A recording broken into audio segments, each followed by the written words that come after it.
All right, we are back, and in this segment, we're going to start off talking about multisensory interaction and integration.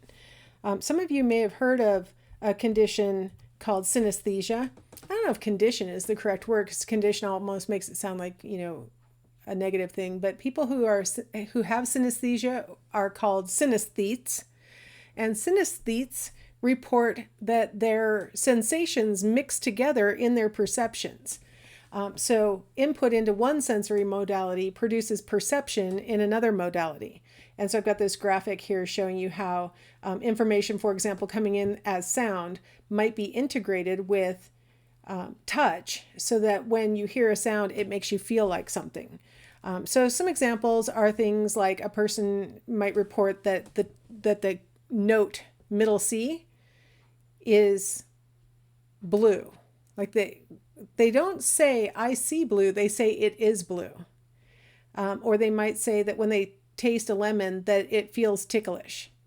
Or the number 3 is a loud number. So their description doesn't necessarily sound like they're recognizing it as an interaction between two sensory modalities forming their perception. It sounds more like they think it's inherent in the stimulus. So middle C doesn't sound blue or look blue, it is blue.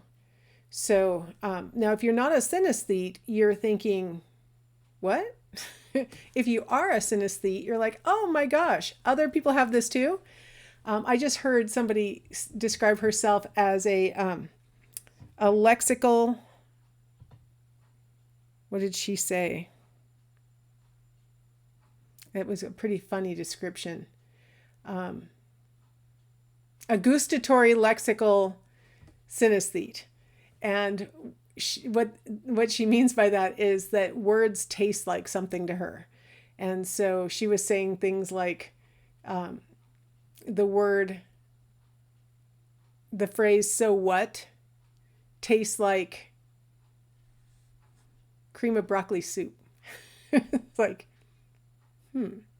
okay. And she had very specific ones. Another word tasted like mayonnaise. She just had really very specific things that she said, those things taste like this. And that's really characteristic of people with synesthesia. They don't think that it reminds them of mayonnaise. It doesn't, make me taste mayonnaise. It tastes like mayonnaise. So it's very specific what they mean when they say they have synesthesia.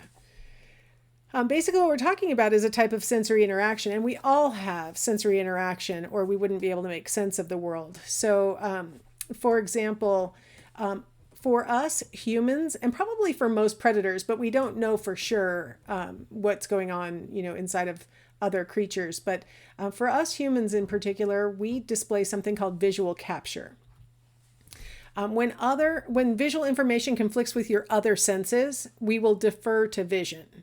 So if what's coming in through our eyes doesn't correspond to what's coming in through our ears or through our nose, we will say our eyes are right. We'll rely on our eyes. A great example of that you've all experienced is when you have speakers, let's say, that are coming from behind you while you watch TV or a movie, you'll perceive those sounds to be coming from the screen, because it looks like the people on the screen are talking, or that car passing is making noise or whatever. And so your vision tells you that the sound is coming from in front of you. And so your brain says, okay, well, I guess the sound's coming from in front of me. It's really jarring if you're watching something and the stereo part of it, like it's actually hitting both of your ears at the same time, and one side cuts out and the other side continues on. It's really jarring, like to suddenly be hearing it only from your left.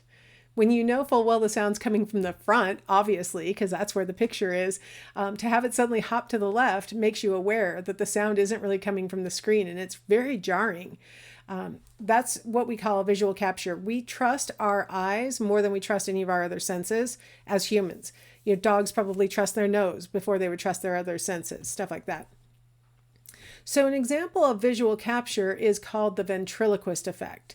Now, you guys have probably all seen a ventriloquist before, where the ventriloquist is not moving their mouth and as they talk, and moving the mouth of their dummy. So we all interpret the sound to actually be coming out of the dummy. Our attention is drawn to the dummy, so we probably aren't looking as much at the ventriloquist anyway. And then our eyes see his mouth moving in time with the words, and we go, yep, it's coming out of the dummy, even though we all know it's not coming out of the dummy. It can't be coming out of the dummy. That's the ventriloquist effect. Our eyes will be attracted to the source, and we will convince our brain that that is in fact the source of the sound. So I just thought I'd share with you this video of the ventriloquist effect in action, and then we will meet up on the other side of this little video and talk some more.